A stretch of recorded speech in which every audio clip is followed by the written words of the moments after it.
ನಮಸ್ಕಾರ, ಶುಭ ಮಧ್ಯಾಹ್ನ ಪ್ರೀತಿಯ ವಿದ್ಯಾರ್ಥಿಗಳಿಗೆ, ಶಾಲಾ ಶಿಕ್ಷಕರಿಗೆ ಹಾಗೂ ಶಾಲಾ ಸಿಬ್ಬಂದಿ ವರ್ಗದವರಿಗೆ. ನಿಮ್ಮೆಲ್ಲರಿಗೂ ಕೂಡ ವಿದ್ಯಾಶಕ್ತಿಯ ವಿಜ್ಞಾನದ ತರಗತಿಗೆ ಆತ್ಮೀಯವಾದಂತಹ ಸ್ವಾಗತ. ಮಕ್ಕಳೇ, ಹೇಗಿದ್ದೀರಾ? ಹೇಗಿತ್ತು ನಿಮ್ಮ ವಾರಾಂತ್ಯ? ಹೊಸ ವಾರ ಆರಂಭ ಆಗಿದೆ. ಇವತ್ತಿನ ದಿನ ಹೇಗಿತ್ತು? ಎಲ್ಲ ಬಹಳ ಖುಷಿ ಆಗಿದ್ದೀರಾ ಅಂತ ಭಾವಿಸ್ತೀನಿ. ಹೌದಾ? Very nice. ಇಲ್ಲೂ ಕೂಡ ನಾನು ಕೂಡ ಬಹಳ ಖುಷಿ ಆಗಿದ್ದೀನಿ. Thank you. ಇತರ ಕುಶಲೋಪರಿಚಯನ ವಿಚಾರಿಸ್ಕೊಳ್ಳೋದು ಬಹಳ ಚಂದ ಅನ್ಸುತ್ತೆ, ಹೌದಲ್ಲ? ಹಾಗಾಗಿ ನಿಮ್ಮೆಲ್ಲರಿಗೂ ಗೊತ್ತಿರೋ ಹಾಗೆ ನಮ್ಮ ವಿದ್ಯಾಶಕ್ತಿಯ ಸೆಷನ್ ಅಲ್ಲಿ, ನಮ್ಮ ಸೆಷನ್ ಆರಂಭದಲ್ಲಿ ಒಂದೊಂದು ಚಿಂತನೆಯನ್ನ ನಾವು ನೋಡ್ತಾ ಹೋಗ್ತೀವಿ. ಅದೇ ರೀತಿ ಇವತ್ತಿನ ಸೆಷನ್ ಅಲ್ಲಿ ನಾವು ನೋಡ್ಲಿಕ್ಕೆ ಹೊರಟಿರುವಂತಹ ವಿಷಯ ಏನಿರಬಹುದು ತಿಳ್ಕೊಳ್ಳೋಣವಾ? ಇವತ್ತಿನ ದಿನದ ಚಿಂತನೆ ಅಥವಾ ಮೋಟಿವೇಶನಲ್ ಕೋಟ್ ಏನು ಅಂತ ನೋಡೋಣ. ನಾನು ನನ್ನ ಸ್ಕ್ರೀನ್ ಅನ್ನ ಶೇರ್ ಮಾಡ್ತಾ ಇದ್ದೀನಿ. ನಿಮ್ಮೆಲ್ಲರಿಗೂ ಕಾಣಿಸ್ತಾ? ಹೇಳ್ತೀರಾ ಕಾಣಿಸ್ತಿರೋದು? Very nice. ಏನ್ ಕಾಣಿಸ್ತಾ ಇದೆ? ಏನ್ ಕಾಣಿಸ್ತಾ ಇದೆ ಮಕ್ಕಳ ಸ್ಕ್ರೀನ್ ಅಲ್ಲಿ? ಬೀಗದ ಕೈ ಕಾಣಿಸ್ತಾ ಇದೆ. ಎಲ್ಲಾರ್ಗು ಒಂದು ಬೀಗದ ಕೈ ಕಾಣಿಸ್ತಾ ಇದೆ, ಹೌದಾ? ಏನ್ ಸೂಚಿಸುತ್ತೆ ಬೀಗದ ಕೈ? ನಿಮ್ಗೆ ಏನ್ ಅರ್ಥ ಆಗುತ್ತೆ ಬೀಗದ ಕೈ ನೋಡಿದ ತಕ್ಷಣ? ಒಂದು ಮನೆಯ ಬಾಗಿಲು, ಮುಚ್ಚಿದ ಬಾಗಿಲನ್ನ ತೆರೆಯಲಿಕ್ಕೆ ಅಥವಾ ತೆರೆದಿರೋ ಬಾಗಿಲನ್ನ ಭದ್ರವಾಗಿ ಮುಚ್ಚಲಿಕ್ಕೆ ನಾವು ಬೀಗದ ಕೈಯನ್ನ ಬಳಸ್ತೀವಿ, ಹೌದಾ? ಇಲ್ಲಿ ನೋಡಿ, ಯಾರೋ ಮೇಡಮ್ ಫಿಟ್ಸ್ ಬಂದಾಗ ಬಳಸ್ತಾರೆ, ಹೌದಾ? ಹೌದಾ? ಫಿಟ್ಸ್ ಬಂದಾಗ ಬೀಗದ ಕೈಯನ್ನ ಇಡ್ತಾರಲ್ಲ, ಇದು ವೈಜ್ಞಾನಿಕವಾಗಿ ಸರಿ ಇದೆಯಾ? ಯೋಚನೆ ಮಾಡಿ. ಬಿಕಾಸ್ ವಿಜ್ಞಾನ ಅಂದ್ರೆ ಏನು? ಅನ್ವೇಷಣೆ ಮಾಡೋದು. ಸೊ ನೀವೇ ನನ್ಗೆ ಉತ್ತರ ಕೊಟ್ಟಿರೋದು. ಸೊ ನಿಮ್ಗೆ ಯೋಚನೆ ಮಾಡ್ಲಿಕ್ಕೆ ಬಿಡ್ತೀನಿ. ಮುಂದಿನ ಬುಧವಾರ, next Wednesday when we have session, let us discuss. In fits ಬಂದಾಗ, ಮೂರ್ಛೆ ರೋಗ ಬಂದಾಗ ಕಬ್ಬಿಣದ ಕೀಲಿ ಕೈಯನ್ನ ಕೈಗೆ ಸಾಮಾನ್ಯವಾಗಿ ಇಡ್ತಾರೆ. ಇದು ಸರಿಯಾದ ಪ್ರಕ್ರಿಯೆನಾ? ವೈಜ್ಞಾನಿಕವಾಗಿ ಇದು ಸರಿನಾ? ಇದ್ರ ಬಗ್ಗೆ ನಿಮ್ಗೆ ಏನ್ ಅನ್ಸುತ್ತೆ ಅದನ್ನ ಅನ್ವೇಷಣೆಯನ್ನ ಮಾಡಿ, ನಾಲೆಜ್ ಅನ್ನ ಗ್ಯಾದರ್ ಮಾಡ್ಕೊಂಡು ನಿಮ್ಮ ಶಿಕ್ಷಕರನ್ನ ಕೇಳಿ, ನೀವು ಕೂಡ ಅಂತರ್ಜಾಲಗಳಲ್ಲಿ ಸರ್ಚ್ ಮಾಡಿ, ಪುಸ್ತಕಗಳನ್ನ ಓದಿ ಏನಿರಬಹುದು ಅಂತ ತಿಳ್ಕೊಂಡು ಬನ್ನಿ. ಮುಂದಿನ ಕ್ಲಾಸ್ ಅಲ್ಲಿ ಅದ್ರ ಬಗ್ಗೆ ಡಿಸ್ಕಸ್ ಮಾಡೋಣ. ಸದ್ಯಕ್ಕೆ ಈ ಬೀಗದ ಕೈ ಯಶಸ್ಸಿನ ಬೀಗದ ಕೈ. ಅಂದ್ರೆ ಒಬ್ಬ ವ್ಯಕ್ತಿ ಒಂದು ಮುಚ್ಚಿರುವಂತಹ ಬಾಗಿಲನ್ನ ತೆರಿಬೇಕು ಅಂತ ಹೇಳಿದ್ರೆ ಏನ್ ಬೇಕಾಗುತ್ತೆ? ಬೀಗದ ಕೈ ಬೇಕಾಗುತ್ತೆ. ಸೊ ಬೀಗದ ಕೈ ಸಕ್ಸಸ್ ನ ಸಿಂಬಲ್ ಅಥವಾ ಅದು ಸೊಲ್ಯೂಷನ್ ನ ಸಿಂಬಲ್ ಅಲ್ವಾ? ಒಂದು ಪ್ರಶ್ನೆಗೆ ಉತ್ತರ ತರ ಈ ಬೀಗದ ಕೈ ಇರುತ್ತೆ. ಆದ್ರೆ ಇಲ್ಲಿ ಶಿಕ್ಷಣವೇ ಯಶಸ್ಸಿನ ಕೀಲಿ ಕೈ ಅಥವಾ ಬೀಗದ ಕೈ ಅಂತ ಹೇಳಿದಾಗ, ಜೀವನದಲ್ಲಿ ಯಶಸ್ಸು, ಜ್ಞಾನ, ಉತ್ತಮ ವ್ಯಕ್ತಿತ್ವ ಮತ್ತು ಉತ್ತಮ ಭವಿಷ್ಯವನ್ನ ಪಡೆಯಲು ಶಿಕ್ಷಣವೇ ಮುಖ್ಯ ಸಾಧನ ಎಂಬುದಾಗಿದೆ. ಗೊತ್ತಾಯ್ತಾ? ನಮ್ಮ ಜೀವನದಲ್ಲಿ ನಾವು ಸಕ್ಸಸ್ಫುಲ್ ಆಗ್ಬೇಕಪ್ಪ, ನಾಲೆಜಬಲ್ ಅನ್ಸ್ಕೊಬೇಕು, ಒಂದೊಳ್ಳೆ ವ್ಯಕ್ತಿತ್ವ, ಉತ್ತಮವಾದಂತಹ ಪರ್ಸನಾಲಿಟಿ ನಮ್ದಾಗಿರ್ಬೇಕು ಅಂತ ಹೇಳಿದಾಗ, ನಮ್ಮ ಭವಿಷ್ಯವನ್ನ ಭದ್ರಪಡಿಸ್ಲಿಕ್ಕೆ ಶಿಕ್ಷಣಕ್ಕೆ ಅದು ಸಾಧ್ಯ ಆಗೋದು. ಈಗ ಮನೆಯ ಬಾಗಿಲನ್ನ ತೆಗಿಲಿಕ್ಕೆ ಕೀಲಿಕೈ ಹೇಗೆ ಅಗತ್ಯವೋ, ಅದೇ ರೀತಿ ಜೀವನದಲ್ಲಿ ಯಶಸ್ಸಿನ ಬಾಗಿಲನ್ನ ತೆರಿಲಿಕ್ಕೆ ಶಿಕ್ಷಣ ಅಗತ್ಯವಾಗಿರುತ್ತೆ. ಗೊತ್ತಾಯ್ತಾ? ಎಜುಕೇಶನ್ ಇಸ್ ವೆರಿ ಇಂಪಾರ್ಟೆಂಟ್ ನಾವು ಜೀವನದಲ್ಲಿ ಯಶಸ್ಸನ್ನ ಪಡಿಲಿಕ್ಕೆ. ಓಕೆ, ಒಳ್ಳೆಯ ಆಲೋಚನೆ, ಶಿಸ್ತು, ಡಿಸಿಪ್ಲಿನ್, ಆತ್ಮವಿಶ್ವಾಸ, ಸೆಲ್ಫ್ ಕಾನ್ಫಿಡೆನ್ಸ್, ಮತ್ತೆ ಸಮಸ್ಯೆಗಳನ್ನ ಪರಿಹರಿಸುವಂತಹ ಸಾಮರ್ಥ್ಯ, ಪ್ರಾಬ್ಲಮ್ ಸಾಲ್ವಿಂಗ್ ಕೆಪಬಿಲಿಟಿ ಅಂತ ಕರಿತೀವಿ. ಮತ್ತೆ ಉತ್ತಮ ಮೌಲ್ಯಗಳನ್ನ ಬೆಳೆಸಲಿಕ್ಕೆ ಇದು ಅವಶ್ಯಕ. ಶಿಕ್ಷಣ ಪಡೆದ ವ್ಯಕ್ತಿಯು ತನ್ನ ಜೀವನನಷ್ಟೇ ಅಲ್ಲ, ತನ್ನ ಕುಟುಂಬ, ಸಮಾಜ ಮತ್ತು ದೇಶದ ಅಭಿವೃದ್ಧಿಗೂ ಕೂಡ ಕೊಡುಗೆ ನೀಡಬಲ್ಲ. ಇದಕ್ಕೆ ಸಾಕ್ಷಿಯಾಗಿ ಉತ್ತಮರಿದ್ದಾರಲ್ವಾ? APJ ಅಬ್ದುಲ್ ಕಲಾಂ, ಸ್ವಾಮಿ ವಿವೇಕಾನಂದ. ಆದ್ರಿಂದ ಪ್ರತಿಯೊಬ್ಬ ವಿದ್ಯಾರ್ಥಿಯು ಶಿಕ್ಷಣವನ್ನು ಪ್ರೀತಿಸಿ ಪ್ರತಿದಿನ ಹೊಸದನ್ನು ಕಲಿಯುವ ಆಸಕ್ತಿ ಹೊಂದಿರಬೇಕು. So every day learning new, ಆ ಒಂದು ಆಸಕ್ತಿ ಹೊಂದಿರಬೇಕು. ಅದಕ್ಕೆ ಪೂರ್ವವಾಗಿ ನಿಲ್ಲೋದು ಯಾವುದು? ನಮ್ಮ ವಿಜ್ಞಾನದ ಸೆಷನ್. ವಿಜ್ಞಾನ ಬಂದು ಯಾವ ರೀತಿ ಇರುತ್ತೆ? ಸಂಶೋಧಕ ಜಗತ್ತನ್ನ ಅನಾವರಣಗೊಳಿಸ್ತಾ ಹೋಗುತ್ತೆ, ಹೌದಾ? ಓಕೆ, ಇದಾಗಿತ್ತು ಇವತ್ತಿನ ಮೋಟಿವೇಶನಲ್ ಕೋಟ್. ಈಗ ನಮ್ಮ ಮಲ್ಟಿಪಲ್ ಚಾಯ್ಸ್ ಕ್ವೆಶ್ಚನ್ ಟೆಸ್ಟ್ ನಾನು ಹೇಳಿದ್ದೆ ಹೋದ್ ಕ್ಲಾಸ್ ನಲ್ಲಿ ನಿಮ್ಮೆಲ್ಲರಿಗೂ ಕೂಡ. ಈ ಕ್ಲಾಸ್ ನಲ್ಲಿ ಈ ಪಾಠಕ್ಕೆ, ವಿಜ್ಞಾನದ ಸಂಶೋಧಕ ಜಗತ್ತು ಈ ಒಂದು ಪಾಠಕ್ಕೆ ಸಂಬಂಧಪಟ್ಟಂತಹ ಬಹು ಆಯ್ಕೆಯ ಪ್ರಶ್ನೆಗಳನ್ನ ನೀವು ನಿರೀಕ್ಷಿಸಬಹುದು ಅಂತ ನಾವು ಪ್ರಶ್ನೆಯೊಂದಿಗೆ ನಿಮ್ ಮುಂದೆ ಹಾಜರಾಗಿದ್ದೀವಿ. ಉತ್ತರ ಕೊಡ್ಬೇಕಾಗುತ್ತೆ ನೀವು. ಬಹಳ ಸರಳವಾದಂತಹ ಪ್ರಶ್ನೆಗಳನ್ನ ನಾನು ನಿಮ್ಗೆ ಕೇಳ್ತಾ ಹೋಗ್ತೀನಿ. ಬೇಗ ಬೇಗ ನಮ್ಮ ಪ್ರಶ್ನೆಯನ್ನ ಕೇಳೋಣ. ಓಕೆ, ನನ್ನ ಸ್ಕ್ರೀನ್ ಶೇರ್ ಮಾಡ್ತಾ ಇದ್ದೀನಿ, ನಿಮ್ಮೆಲ್ಲರಿಗೂ ಕಾಣಿಸ್ತಾ ಹೇಳಿ. ಫಸ್ಟ್ ಆಫ್ ಆಲ್ ನನ್ನ ವಾಯ್ಸ್ ಕೇಳಿಸ್ತಾ ಇದೆಯಾ? Am I audible to you? ನನಗೆ ಕೇಳಿಸ್ತಾ ಇದೆಯಲ್ಲ? Very good. ಓಕೆ, ನಮ್ಮ ಮೊದಲನೇ ಪ್ರಶ್ನೆ ಇಲ್ಲಿದೆ. ಏನ್ ಮೇಡಮ್ 7th ಸ್ಟ್ಯಾಂಡರ್ಡ್ ಕ್ವಶನ್ ಕೇಳ್ತಾ ಇದ್ದೀರಾ? ಖಂಡಿತ ಇಲ್ಲ, ಇದು ನಮ್ಮ ಎಂಟನೇ ಕ್ಲಾಸಿನ ಸಿಲೆಬಸ್. ಅದ್ರ ಪ್ರಶ್ನೆ ಹೀಗಿದೆ: 7ನೇ ತರಗತಿಯ ಕಲಿಕೆಯನ್ನ ನೆನಪಿಸಿಕೊಳ್ಳುತ್ತಾ ವಿಜ್ಞಾನದ ವಿಕಸನದ ಬಗ್ಗೆ ಈ ಅಧ್ಯಾಯದಲ್ಲಿ ಏನು ಹೇಳಲಾಗಿದೆ? ಐ ರಿಪೀಟ್, 7ನೇ ತರಗತಿಯ ಕಲಿಕೆಯನ್ನು ನೆನಪಿಸಿಕೊಳ್ಳುತ್ತಾ ವಿಜ್ಞಾನದ ವಿಕಸನದ ಬಗ್ಗೆ ಈ ಅಧ್ಯಾಯದಲ್ಲಿ ಏನು ಹೇಳಲಾಗಿದೆ? ಆಪ್ಷನ್ ಎ, ವಿಜ್ಞಾನದಲ್ಲಿ ಒಮ್ಮೆ ಸಿಕ್ಕಿದ ಉತ್ತರವೇ ಅಂತಿಮ, ಅದು ಎಂದಿಗೂ ಬದಲಾಗೋದಿಲ್ಲ. ಆಪ್ಷನ್ ಬಿ, ವಿಜ್ಞಾನ ಕೇವಲ ಸತ್ಯಗಳನ್ನು ಕಂಠಪಾಠ ಮಾಡುವುದಕ್ಕೆ ಸೀಮಿತವಾಗಿದೆ. ಸತ್ಯ ಅಂದ್ರೆ ಫ್ಯಾಕ್ಟ್. ಓಕೆ. ಆಪ್ಷನ್ ಸಿ, ವಿಜ್ಞಾನದಲ್ಲಿ ಪ್ರಶ್ನೆಗಳನ್ನ ಕೇಳುವುದಕ್ಕಿಂತ ಉತ್ತರ ನೆನಪಿಡುವುದು ಮುಖ್ಯ. ಆಪ್ಷನ್ ಡಿ, ಪ್ರತಿಯೊಂದು ಉತ್ತರವು ಹೊಸ ಪ್ರಶ್ನೆಗಳನ್ನು ಹುಟ್ಟು ಹಾಕಿಸುತ್ತದೆ ಮತ್ತು ಅನ್ವೇಷಣೆಯ ಆಳಕ್ಕೆ ಇಳಿದಂತೆ ಆಲೋಚನೆಗಳು ಬದಲಾಗುತ್ತಾ ವಿಜ್ಞಾನ ವಿಕಸನಗೊಳ್ಳುತ್ತದೆ. ಸೊ ಏನಿರಬಹುದು ನಮ್ಮ ಸರಿಯಾದಂತಹ ಉತ್ತರ ಪ್ರಶ್ನೆಗೆ? ಕಾಣಿಸ್ತಾ ಇದೆ ಸ್ಕ್ರೀನ್ ಎಲ್ಲರಿಗೂ? ಏನಿರಬಹುದು? ಸಮಯ ಓಡ್ತಾ ಇದೆ, ಸುಮಾರಷ್ಟು ಉತ್ತರಗಳು ನಮ್ಗೆ ಬರ್ತಾ ಇದೆ ಚಾಟ್ ಬಾಕ್ಸ್ ಮೂಲಕ. ನೀವು ಕೂಡ ಉತ್ತರಗಳನ್ನ ಕಳಿಸಬಹುದು, ನಮ್ಮ ಚಾಟ್ ಬಾಕ್ಸ್ ಅಲ್ಲಿ ಮೆಸೇಜ್ ಮಾಡಬಹುದು, ಅನ್ಮ್ಯೂಟ್ ಮಾಡಿ ಹೇಳ್ಬಹುದು, ಅಥವಾ ಒಂದು ಬುಕ್ ಅನ್ನ ತೆಗೆದುಕೊಂಡು, ನೋಟ್ ಬುಕ್ ಅನ್ನ ತೆಗೆದುಕೊಂಡು ವಿಜ್ಞಾನದ ವಿಭಾಗದಲ್ಲಿ ನೀವು ಈ ಪ್ರಶ್ನೆಗಳಿಗೆ ಉತ್ತರವನ್ನ option A B C D ಅಂತ ಬರೀಬಹುದು. ಸೊ ಏನಿರುತ್ತೆ ಉತ್ತರ? ನಮ್ಗೆ ಬಂದಿರುವಂತಹ ಉತ್ತರಗಳಲ್ಲಿ ಸುಮಾರಷ್ಟು ಜನ ಡಿ ಆಪ್ಷನ್ ಅಂತ ಹೇಳ್ತಾ ಇದ್ದೀರಾ. ನೋಡೋಣವಾ? ಓಕೆ, ಡಿ ಆಪ್ಷನ್ ಸೆಲೆಕ್ಟ್ ಮಾಡಿದೀನಿ.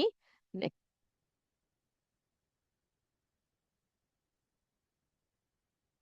ಪುಸ್ತಕದ ಬಲಭಾಗದ ಪುಟಗಳ ಮೇಲ್ತುದಿಯಲ್ಲಿರುವ ಗಾಳಿಪಟದ ಚಿತ್ರವು ವಿದ್ಯಾರ್ಥಿಗಳಲ್ಲಿ ಏನನ್ನು ನೆನಪಿಸುತ್ತದೆ? ಪಠ್ಯ ಪುಸ್ತಕದ ಬಲಭಾಗದ ಪುಟಗಳ ಮೇಲ್ತುದಿಯಲ್ಲಿ ಇರುವ ಗಾಳಿಪಟದ ಚಿತ್ರವು ವಿದ್ಯಾರ್ಥಿಗಳಲ್ಲಿ ಏನನ್ನು ನೆನಪಿಸುತ್ತದೆ? ಆಪ್ಷನ್ ಎ, ಗಾಳಿಯ ಒತ್ತಡದ ತೀವ್ರತೆ. ಆಪ್ಷನ್ ಬಿ, ಆಟದ ಸಮಯದ ಪ್ರಾಮುಖ್ಯತೆ. ಆಪ್ಷನ್ ಸಿ, ಆಕಾಶದ ಎತ್ತರವನ್ನು ಅಳೆಯುವುದು. ಆಪ್ಷನ್ ಡಿ, ಅಜ್ಞಾತವಾಗಿರುವುದನ್ನು ಅನ್ವೇಷಿಸಲು ಕುತೂಹಲ ಗರಿಗೆದರಬೇಕು ಎಂಬುದು. ಏನಿರಬಹುದು ಉತ್ತರ? ಓಕೆ, ಮತ್ತೊಮ್ಮೆ ನಮಗೆ ಚಾಟ್ ಬಾಕ್ಸ್ ಪೂರಾ ಡಿ ಆಪ್ಷನ್ ಅಂತ ಹೇಳ್ತಾ ಇದ್ರ. ಫಸ್ಟ್ ಕ್ವಶನ್ಗ ಸೆಕೆಂಡ್ ಕ್ವಶನ್ಗ? ಸೆಕೆಂಡ್ ಕ್ವಶನ್ಗೂ ಕೂಡ ಡಿ ಆಪ್ಷನ್ ಅಂತ ಬರಿತಾ ಇದ್ದೀರಾ.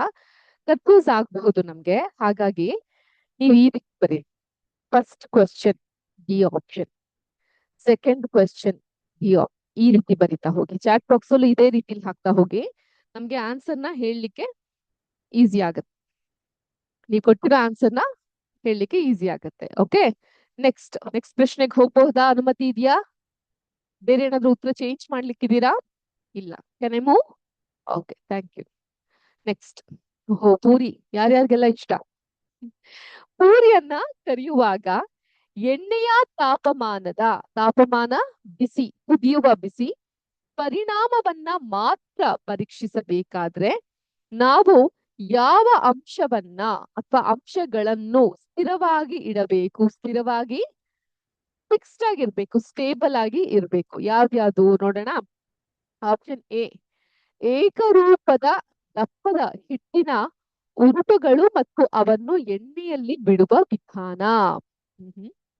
ಆಪ್ಷನ್ ಬಿ, ಹಿಟ್ಟಿನ ಪ್ರಕಾರ ಮತ್ತು ಕರಿಯುವ ಪಾತ್ರೆಯನ್ನು ಮಾತ್ರ. ಹಿಟ್ಟಿನ ಪ್ರಕಾರ ಮತ್ತು ಕರಿಯುವ ಪಾತ್ರೆಯನ್ನು ಮಾತ್ರ ಅಂತ ಹೇಳ್ತಾ ಇದ್ದೀರಾ. ಆಪ್ಷನ್ ಸಿ, ಕರಿಯುವ ಸಮಯವನ್ನು ಮಾತ್ರ. ಒಂದು ಪೂರಿಯನ್ನ ಕರೀಲಿಕ್ಕೆ ಎಷ್ಟು ಸಮಯ ಬೇಕಾಗುತ್ತೆ ಆ ಸಮಯವನ್ನು ಮಾತ್ರ. ಆಪ್ಷನ್ ಡಿ, ಎಣ್ಣೆಯ ಪ್ರಮಾಣ ಮತ್ತು ಹಿಟ್ಟಿನ ಬಣ್ಣವನ್ನು ಮಾತ್ರ. ಮಾತ್ರ, ಎಣ್ಣೆಯ ಪ್ರಮಾಣ ಮತ್ತು ಹಿಟ್ಟಿನ ಬಣ್ಣವನ್ನು ಮಾತ್ರ, ಇವಿಷ್ಟು ಅಂತ ಹೇಳಲಾಗ್ತಾ ಇದೆ. ಏನಿರಬಹುದು ಉತ್ತರ? ಟೈಮ್ ಇಸ್ ರನ್ನಿಂಗ್, ಸಮಯ ಓಡ್ತಾ ಇದೆ.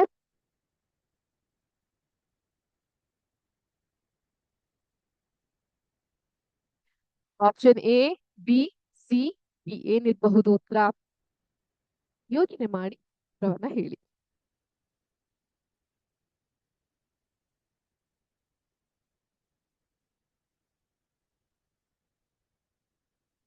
ಆಪ್ಷನ್ ಎ ಅಂತ ಒಂದ್ ಜನ ಉತ್ತರವನ್ನ ಕೊಡ್ತಾ ಇದ್ದೀರಾ ನಮ್ಗೆ.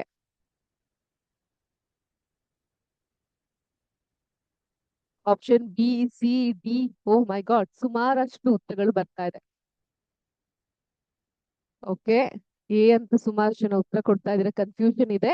ಓಕೆ, ನೋಡೋಣ. ಓಕೆ, ಅದು ಸರಿ ಇರುತ್ತೆ ಇಲ್ಲ ತಪ್ಪಿರುತ್ತೆ. ಸರಿ ಇದ್ರೆ ವೆರಿ ಗುಡ್, ಅಭಿನಂದನೆಗಳು. ತಪ್ಪಾಗಿದ್ರೆ ಕಲೀಲಿಕ್ಕೆ ಒಂದು ಅವಕಾಶ ಅಲ್ವಾ.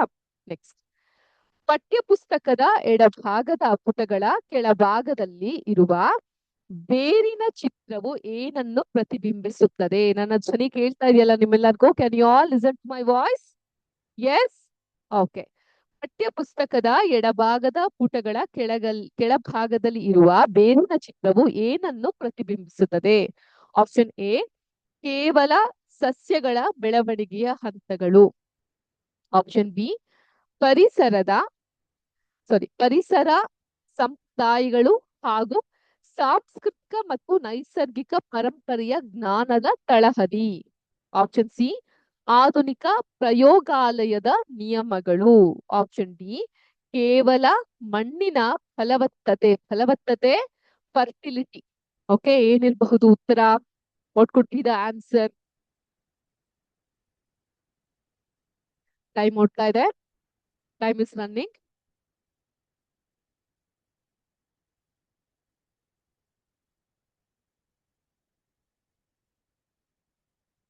ಸುಮಾರು ಜನ ಆಪ್ಷನ್ ಬಿ ಅಂತ ಕೊಟ್ಟಿದ್ದೀರ ಸಂದೇಶಗಳನ್ನ. Okay, let us consider. ನಾನ್ ಜಾಸ್ತಿ ಯಾವ ಕಡೆಯಿಂದ ಎಷ್ಟು ಮೆಜಾರಿಟಿ ಮೆಸೇಜಸ್ ಬರ್ತಿದ್ಯೋ ಅದನ್ನ ಓಟಿಲ್ ಹಾಕ್ತಾ ಇದ್ದೀನಿ. ಓಕೆ, ನೆಕ್ಸ್ಟ್, ವೈಜ್ಞಾನಿಕ ಪ್ರಯೋಗಗಳನ್ನು ಮಾಡುವಾಗ ವ್ಯವಸ್ಥಿತ ಅನ್ವೇಷಣೆಯ ದೃಷ್ಟಿಯಿಂದ ಈ ಕೆಳಗಿನ ಯಾವ ನಿಯಮವು ಅತ್ಯಂತ ಸೂಕ್ತವಾಗಿದೆ? ವೈಜ್ಞಾನಿಕ ಪ್ರಯೋಗಗಳನ್ನು ಮಾಡುವಾಗ ವ್ಯವಸ್ಥಿತ ಅನ್ವೇಷಣೆಯ ದೃಷ್ಟಿಯಿಂದ ಈ ಕೆಳಗಿನ ಯಾವ ನಿಯಮವು ಅತ್ಯಂತ ಸೂಕ್ತವಾಗಿದೆ? ಆಪ್ಷನ್ ಎ, ಒಂದೇ ಬಾರಿಗೆ ಎಲ್ಲಾ ಅಂಶಗಳನ್ನು ಒಟ್ಟಿಗೆ ಬದಲಾಯಿಸುವುದು. ರಾಂಗ್ ಸೆಲೆಕ್ಟ್ ಆಗಿದೆ. ಓಕೆ, ಆಪ್ಷನ್ ಬಿ, ಯಾವುದೇ ಪರಿಸ್ಥಿತಿಯನ್ನು ನಿಯಂತ್ರಿಸದೆ ಪ್ರಯೋಗ ಮಾಡುವುದು. ಆಪ್ಷನ್ ಸಿ, ಉಳಿದ ಎಲ್ಲಾ ಪರಿಸ್ಥಿತಿಗಳನ್ನು ಸ್ಥಿರವಾಗಿ ಇಟ್ಟು ಒಂದು ಸಲಕ್ಕೆ ಒಂದೇ ಒಂದು ಅಂಶವನ್ನು ಮಾತ್ರ ಬದಲಾಯಿಸುವುದು. ಆಪ್ಷನ್ ಡಿ, ಕೇವಲ ಊಹೆಗಳ ಆಧಾರದ ಮೇಲೆ ತೀರ್ಮಾನಿಸುವುದು. ಯಾವ್ದಿರಬಹುದು ಉತ್ತರ? ಓಕೆ, ಇದು ರಾಂಗ್ಫುಲ್ ಆಗಿ ಸೆಲೆಕ್ಟ್ ಆಗಿರೋದ್ರಿಂದ ಆಪ್ಷನ್ ಎ ಅಂತೂ ಅಲ್ಲ. ಗೊತ್ತಾಯ್ತಾ? ಇನ್ ಮಿಕ್ಕಿದ 3 ಆಪ್ಷನ್ ಅಲ್ಲಿ ಯಾವ್ದಿರಬಹುದು? ಸಮಯ ಓಡ್ತಾ ಇದೆ, ಬೇಗ ಬೇಗ ಬರ್ಲಿ ನಿಮ್ಮ ಉತ್ತರ. ಯಾವ್ದಿರಬಹುದು?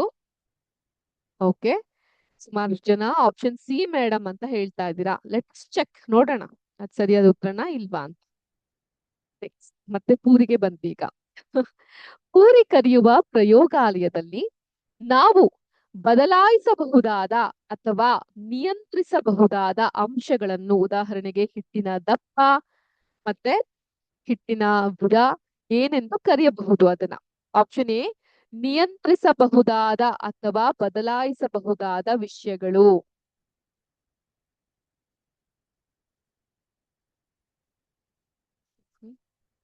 ನಿಯಂತ್ರಿಸಬಹುದಾದ ಅಥವಾ ಬದಲಾಯಿಸಬಹುದಾದ ವಿಷಯಗಳು ಅಥವಾ ವೇರಿಯಬಲ್ಸ್. ಆಪ್ಷನ್ ಬಿ, ಕೇವಲ ಸ್ಥಿರಾಂಕಗಳು ಕಾನ್ಸ್ಟೆಂಟ್, ಅಂದ್ರೆ ಯಾವುದೇ ರೀತಿ ಬದಲಾವಣೆ ಆಗದೆ ಇರುವಂತದ್ದು. ಆಪ್ಷನ್ ಸಿ, ಅಳಿಯಲಾಗದ ಕಾಲ್ಪನಿಕ ಅಂಶಗಳು. ಆಪ್ಷನ್ ಡಿ, ಅಂತಿಮ ತೀರ್ಮಾನಗಳು.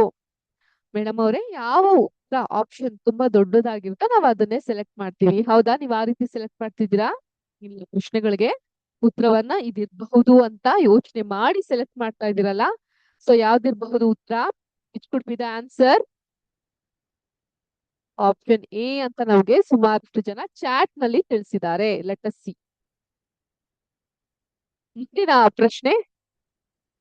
ಈ ಅಧ್ಯಾಯದಲ್ಲಿ ವೈಜ್ಞಾನಿಕ ಆಲೋಚನೆ ಮತ್ತು ಪ್ರಯೋಗ ವಿನ್ಯಾಸವನ್ನು ಅರ್ಥ ಮಾಡಿಕೊಳ್ಳಲು ದೈನಂದಿನ ಬದುಕಿನ ಯಾವ ಉದಾಹರಣೆಯನ್ನು ಪ್ರಮುಖವಾಗಿ ಚರ್ಚಿಸಲಾಗಿದೆ? ಆಪ್ಷನ್ ಎ ಬೈಸೈಕಲ್ ಚಲಿಸುವಿಕೆ, ಆಪ್ಷನ್ ಬಿ ಸೂರ್ಯನ ಬೆಳಕಿನ ವಕ್ರೀಭವನ, ಆಪ್ಷನ್ ಸಿ ಉಪ್ಪಿನ ದ್ರಾವಣದ ತಯಾರಿಕೆ, ಆಪ್ಷನ್ ಡಿ ಪೂರಿ ಅಥವಾ ಫುಲ್ಕ ಉಬ್ಬುವಿಕೆ. ಯಾವ್ದಿರ್ಬಹುದು ಉತ್ತರ? ಮೇಡಮ್ 2-3 ಸಲ ಪೂರಿ ಬಂದಿದೆ, ಸೊ ಪೂರಿನೇ ನಾವು ಸೆಲೆಕ್ಟ್ ಮಾಡ್ತೀವಿ ಅಂತಿದ್ದೀರಾ. ಓಕೆ, ನೆಕ್ಸ್ಟ್ ಪ್ರಶ್ನೆ. ಪಠ್ಯದ ಪ್ರಕಾರ ವಿಜ್ಞಾನದಲ್ಲಿ ಸರಳ ಪ್ರಯೋಗಗಳನ್ನು ಆರಂಭಿಸಲು ಈ ಕೆಳಗಿನ ಯಾವ ಸ್ಥಳವನ್ನು ಅದ್ಭುತವಾದಂತಹ ತಾಣ ಎಂದು ಕರೆಯಲಾಗಿದೆ? ಯಾವ ಜಾಗನ ವಂಡರ್ಫುಲ್ ಪ್ಲೇಸ್, ನಮ್ಮೆಲ್ಲ ಒಂದು ಸರಳ ಪ್ರಯೋಗ, ಸಿಂಪಲ್ ಎಕ್ಸ್ಪೆರಿಮೆಂಟ್ಸ್ ಗಳನ್ನ ಮಾಡ್ಲಿಕ್ಕೆ ಇದು ಅನುಕೂಲಕರ ಜಾಗ, ಅಲ್ಲಿನ ಓನರ್ ಹೋಗ್ತಾರೆ ಅಲ್ವಾ? ಆಪ್ಷನ್ ಎ ಅತ್ಯಾಧುನಿಕ ಹಾಗೂ ಅದ್ದೂರಿ ಪ್ರಯೋಗಾಲಯ, ಆಪ್ಷನ್ ಬಿ ಶಾಲೆಯ ಆಟದ ಮೈದಾನ ಮಾತ್ರ, ಆಪ್ಷನ್ ಸಿ ಮನೆಯ ಅಡುಗೆ ಮನೆ, ಆಪ್ಷನ್ ಡಿ ಕಂಪ್ಯೂಟರ್ ಕೊಠಡಿ. ಸೊ ಸುಮಾರಷ್ಟು ಜನ ಮಕ್ಕಳು ನಮ್ಗೆ ಉತ್ತರವನ್ನ ಕಳಿಸ್ತಾ ಇದಾರೆ. ಕ್ವಶನ್ ನ ಪ್ಲೇ ಮಾಡಿದ ತಕ್ಷಣ ಉತ್ತರಗಳನ್ನ ಕಳಿಸ್ತಾ ಇದ್ದಾರೆ. ನಮ್ಮ ಮನೆಯ ಅಡುಗೆ ಮನೆಯ ಓನರ್ ತುಂಬಾ ಒಳ್ಳೆಯವರು, ನಮ್ಗೆ ಪ್ರಯೋಗಗಳನ್ನ ಮಾಡ್ಲಿಕ್ಕೆ ಬಿಡ್ತಾರೆ ಅಂತ ಹೇಳ್ತಿದ್ದೀರಾ. ಓಕೆ, ಆಪ್ಷನ್ ಸಿ ಮೇಡಮ್ ಅಂತ ಹೇಳ್ತಾ ಇದ್ದೀರಾ. ನೋಡೋಣವಾ? ನೋಡೋಣ. ನೆಕ್ಸ್ಟ್. ಪ್ರಯೋಗ ಮಾಡುವಾಗ ಕಾಣುವ ಮತ್ತು ಅನುಭವಿಸುವ ವೀಕ್ಷಣೆಗಳನ್ನು ನೋಟ್ ಪುಸ್ತಕದಲ್ಲಿ ದಾಖಲಿಸುವುದು ಯಾಕೆ ಒಳ್ಳೆಯ ಅಭ್ಯಾಸ ಎಂದು ಪರಿಗಣಿಸಲಾಗಿದೆ? ಈಗ ನಾವೇನೇ ಒಂದು ಎಕ್ಸ್ಪೆರಿಮೆಂಟ್ ಮಾಡ್ಬೇಕಾದ್ರೂ ನಮ್ಮ ಎಕ್ಸ್ಪೆರಿಮೆಂಟ್ ಅಲ್ಲಿ ಆಗುವಂತಹ ಅಬ್ಸರ್ವೇಷನ್ ಗಳನ್ನ ಒಂದು ನೋಟ್ ಪುಸ್ತಕದಲ್ಲಿ ನಾವ್ ಯಾಕೆ ದಾಖಲಿಸ್ಬೇಕು? ಅದೊಂದು ಒಳ್ಳೆಯ ಅಭ್ಯಾಸ ಅಂತ ಯಾಕೆ ಪರಿಗಣಿಸಲಾಗಿದೆ? ಆಪ್ಷನ್ ಎ ಇದು ಕೇವಲ ಪರೀಕ್ಷೆಯ ಅಂಕಗಳಿಗೆ ಸಹಕಾರಿ, ಆಪ್ಷನ್ ಬಿ ಇದು ಹೊಸ ಪ್ರಶ್ನೆಗಳನ್ನು ಹುಟ್ಟುಹಾಕಲು ಮತ್ತು ವ್ಯವಸ್ಥಿತವಾಗಿ ವಿಶ್ಲೇಷಿಸಲು ಸಹಾಯ ಮಾಡುತ್ತದೆ, ಓಕೆ, ಆಪ್ಷನ್ ಸಿ ಇದರಿಂದ ಚಿತ್ರಗಳನ್ನ ಸುಲಭವಾಗಿ ಬಿಡಿಸಬಹುದು, ಆಪ್ಷನ್ ಡಿ ಇದು ಕಡ್ಡಾಯವಾದ ಮನೆಗೆಲಸದ ಭಾಗವಾಗಿದೆ. ಮನೆಗೆಲಸ ಅಂದ್ರೆ home assignment, home work, task, ಅದರ ಒಂದು ಭಾಗವಾಗಿದೆ ಅಂತ ಹೇಳ್ತಾ ಇದ್ದಾರೆ. ಸೊ ಏನಿರಬಹುದು ಸರಿಯಾದಂತಹ ಉತ್ತರ? ಮೇಡಮ್ ಡೌಟೇ ಬೇಡ, 9th ಪ್ರಶ್ನೆಗೆ B is the right answer ಅಂತ ಸುಮಾರಷ್ಟು ಜನ ಚಾಟ್ ಬಾಕ್ಸ್ ಅಲ್ಲಿ ನಮ್ಗೆ ಮೆಸೇಜ್ ಹಾಕಿದ್ದಾರೆ. ಓಕೆ, ನೆಕ್ಸ್ಟ್ 10ನೇ ಪ್ರಶ್ನೆ. ವೈಜ್ಞಾನಿಕ ವಿಧಾನದ ಸೈಂಟಿಫಿಕ್ ಮೆಥಡ್ ನ ಮೊದಲ ಹಂತ ಯಾವುದು? ಈ ಮೊದಲ ಹಂತ ಯಾವುದು ಅನ್ನೋದೇ ಇವತ್ತಿನ ಲಾಸ್ಟ್ ಪ್ರಶ್ನೆ. ಆಪ್ಷನ್ ಎ ತೀರ್ಮಾನಕ್ಕೆ ಬರುವುದು, ಆಪ್ಷನ್ ಬಿ ಅವಲೋಕನ ಮಾಡುವುದು ಮತ್ತು ಪ್ರಶ್ನೆಗಳನ್ನು ಕೇಳುವುದು, ಆಪ್ಷನ್ ಸಿ ಪ್ರಯೋಗಗಳನ್ನು ಮಾಡುವುದು, ಆಪ್ಷನ್ ಡಿ ದತ್ತಾಂಶಗಳನ್ನು ವಿಶ್ಲೇಷಿಸುವುದು. ಮೇಡಮ್ ಇನ್ನೊಮ್ಮೆ ಹೇಳಿ. ಓಕೆ, ಆಪ್ಷನ್ ಎ ತೀರ್ಮಾನಕ್ಕೆ ಬರುವುದು, ಆಪ್ಷನ್ ಬಿ ಅವಲೋಕನ ಮಾಡುವುದು ಮತ್ತು ಪ್ರಶ್ನೆಗಳನ್ನು ಕೇಳುವುದು, ಆಪ್ಷನ್ ಸಿ ಪ್ರಯೋಗಗಳನ್ನು ಮಾಡುವುದು, ಆಪ್ಷನ್ ಡಿ ದತ್ತಾಂಶಗಳನ್ನು ವಿಶ್ಲೇಷಿಸುವುದು. ಸೊ ಯಾವ್ದಿರಬಹುದು ಮೇಡಮ್? ಆಪ್ಷನ್ ಬಿ ಅವಲೋಕನ ಮಾಡುವುದು ಮತ್ತು ಪ್ರಶ್ನೆಗಳನ್ನು ಕೇಳುವುದು ಅಂತ. ಓಕೆ, ಈಗ ಸಬ್ಮಿಟ್ ಮಾಡೋಣ ಪರೀಕ್ಷೆದ ಉತ್ತರಗಳನ್ನೆಲ್ಲ ಸರಿ ಇದೆಯಾ ಇಲ್ವಾ ಅಂತ ನಾನು ಇನ್ನೊಮ್ಮೆ ಹೇಳ್ತಾ ಇದೀನಿ. ಸರಿ ಇದ್ರೆ ಒಳ್ಳೇದು, ಸರಿ ಇಲ್ಲ ಅಂದ್ರೆ ಕಲಿಕೆಗೆ ಒಂದು ಅವಕಾಶ ಅಲ್ವಾ? ಸೊ ಇದನ್ನ ಹೇಳ್ತಾ ಸಬ್ಮಿಟ್ ಮಾಡೋಣ.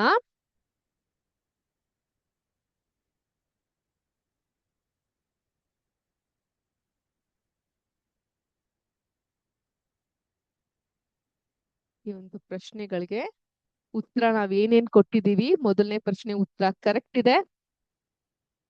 ಸೂಪರ್. ಪ್ರತಿಯೊಂದು ಉತ್ತರವು ಹೊಸ ಪ್ರಶ್ನೆಗಳನ್ನ ಹುಟ್ಟು ಹಾಕುತ್ತೆ ಮತ್ತು ಅನ್ವೇಷಣೆಯ ಆಳಕ್ಕೆ ಇಳಿದಂತೆ ಆಲೋಚನೆಗಳು ಬದಲಾಗುತ್ತೆ. ಸೂಪರ್, ಕರೆಕ್ಟ್ ಆಗಿದೆ. ಎರಡನೇ ಪ್ರಶ್ನೆಯು ಸರಿಯಾದಂತಹ ಉತ್ತರವನ್ನ ಕೊಟ್ಟಿದ್ದೀರಾ. ಕ್ಲಾಪ್ ಮಾಡಿ, ಎಲ್ಲ ಜೋರಾಗಿ ತಾಳಿ ಏನ್ ಹೇಳ್ತೀರಾ ನಿಮ್ ಕಡೆ ಚಪ್ಪಾಳಿಯನ್ನ ತಟ್ಟಿ.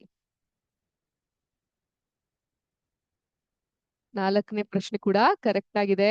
5ನೇ ಪ್ರಶ್ನೆ ಪರ್ಫೆಕ್ಟ್, ಕರೆಕ್ಟ್. 6ನೇ ಪ್ರಶ್ನೆ ಅದು ಸಹ ಕರೆಕ್ಟ್ ಆಗಿದೆ. 7ನೇ ಪ್ರಶ್ನೆ ಸೂಪರ್ ಕರೆಕ್ಟ್ ಆಗಿದೆ. 8ನೇ ಪ್ರಶ್ನೆ ಕೂಡ ಕರೆಕ್ಟ್ ಆಗಿದೆ. 9ನೇ ಪ್ರಶ್ನೆ ಕೂಡ ಕರೆಕ್ಟ್ ಆಗಿದೆ. 10ನೇ ಪ್ರಶ್ನೆ ಕೂಡ ಕರೆಕ್ಟ್ ಆಗಿದೆ. ಸೊ ಎಲ್ಲರೂ ಜೋರಾಗಿ ಕ್ಲಾಪ್ ಮಾಡಿ. Very nice. ಎಲ್ಲಾರು ಕೂಡ ಎಲ್ಲಾ ಪ್ರಶ್ನೆಗಳಿಗೂ ಎಷ್ಟು ಬಂದಿದೆ ಮಾರ್ಕ್ಸ್? Very good.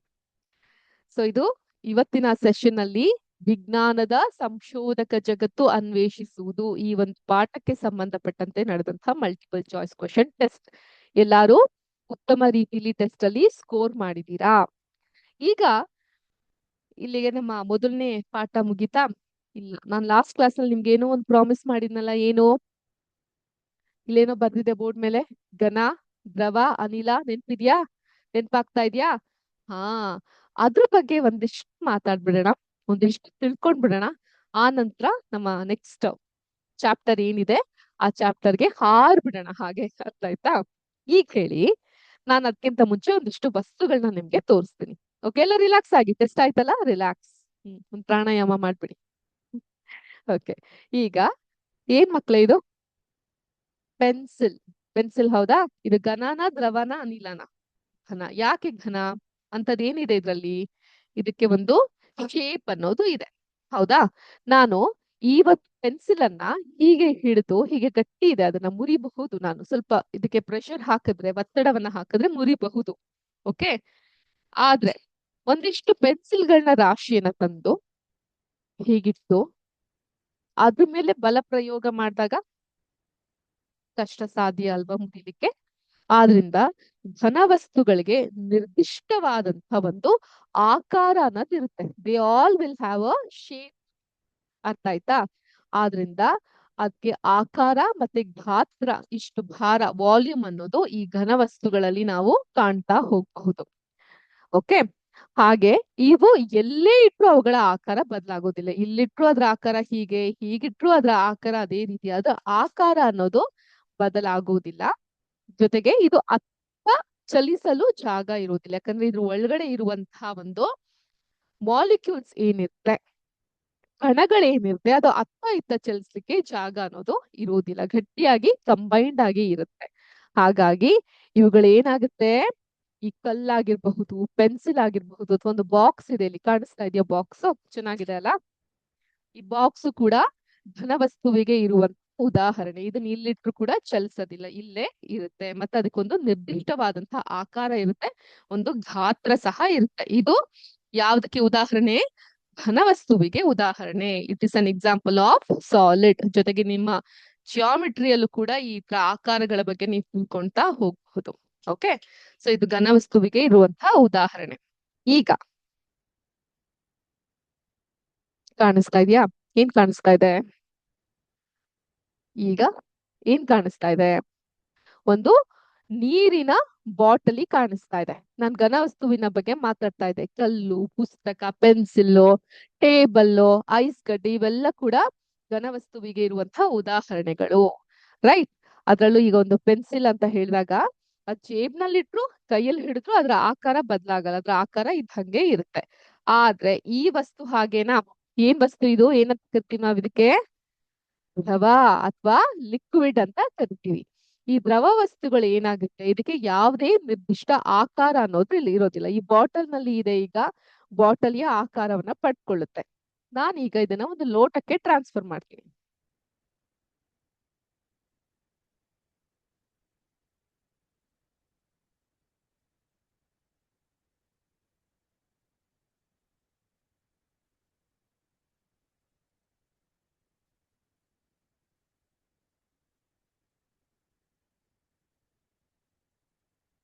ಯಾವ ಆಕಾರದಲ್ಲಿದೆ ಇದೀಗ?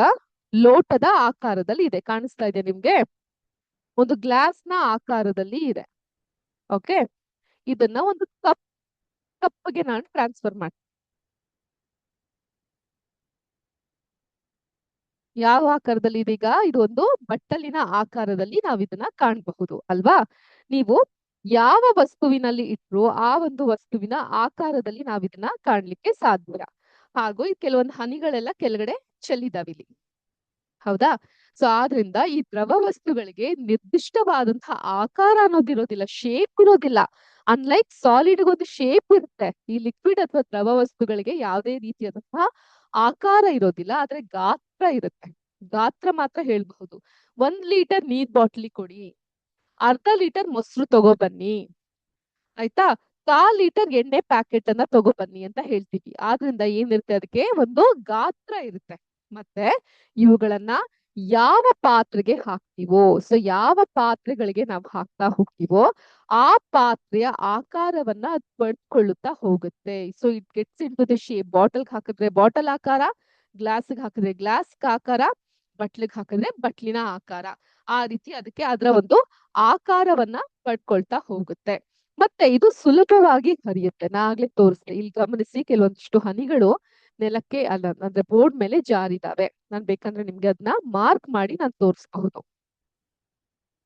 ಇಲ್ಲಿ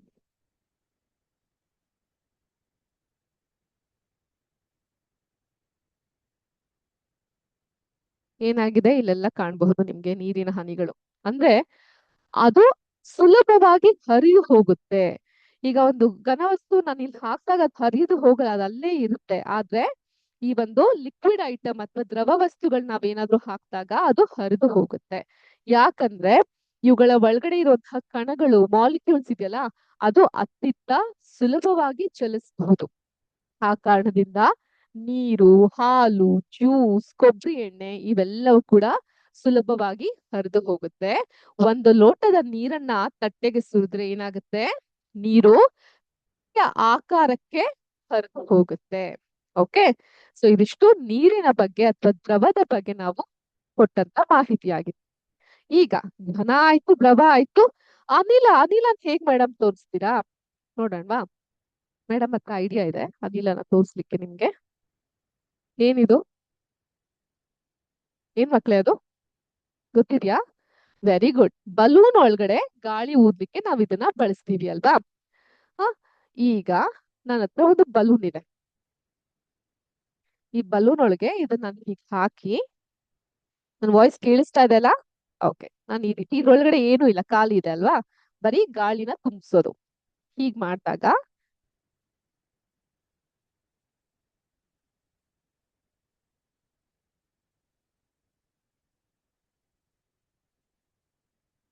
ನಾನು ಬರೀ ಇದನ್ನ ಹೀಗ್ ಮಾಡ್ತಾ ಇದ್ದೀನಿ. ಈಗ ಕಾಣಿಸುತ್ತಾ?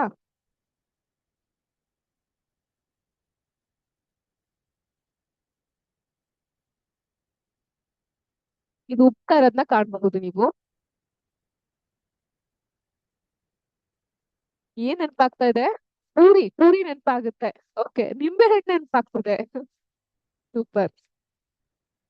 ನೀವಿಲ್ಲಿ ನೋಡ್ಬಹುದು, ಇಲ್ಲಿ ಗಾಳಿ ಇರೋದು, ಗ್ಯಾಸ್ ಇಲ್ಲಿ ಫಾರ್ಮ್ ಆಗಿರೋದನ್ನ ಕಾಣಬಹುದು. ಈ ಗ್ಯಾಸ್ ನೋಡ್ಲಿಕ್ಕೆ ಸಾಧ್ಯನಾ? ಟ್ರೈ ಮಾಡೋಣವಾ?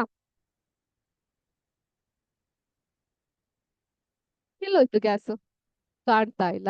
ಸೊ ನಮ್ಮ ಗ್ಯಾಸ್ ಅನ್ನೋದು, ಈ ಗಾಳಿ ಅನ್ನೋದು ಬರೀ ಕಣ್ಣಿಗೆ ಕಾಣಿಸಲ್ಲ. ಆಲ್ರೆಡಿ ಇನ್ನೊಂದು ಬಲೂನ್ ಊದಿರುತ್ತೆ ಇಲ್ಲಿ. ಈ ಬಲೂನ ನೀವು ನೋಡಬಹುದು. ಇದ್ರೊಳಗಡೆ ಏನಿದೆ?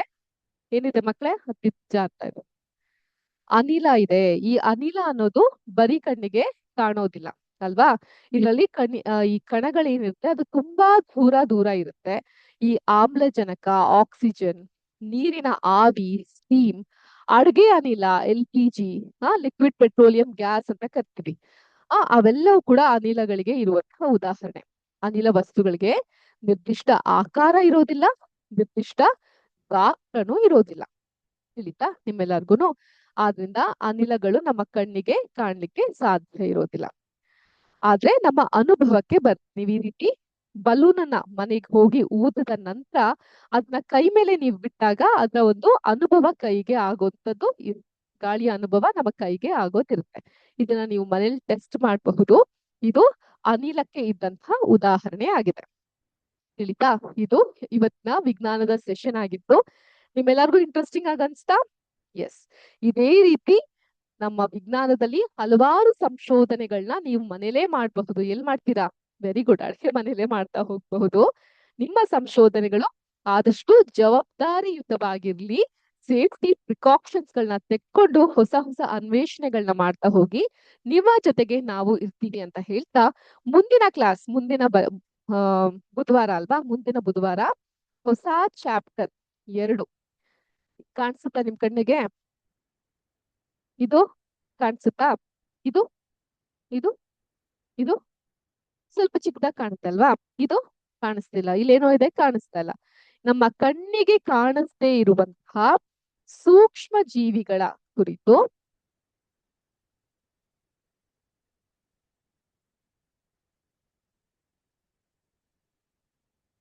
ಮುಂದಿನ ಸೆಷನ್ ಅಲ್ಲಿ ತಿಳ್ಕೊಳ್ತಾ ಹೋಗೋಣ.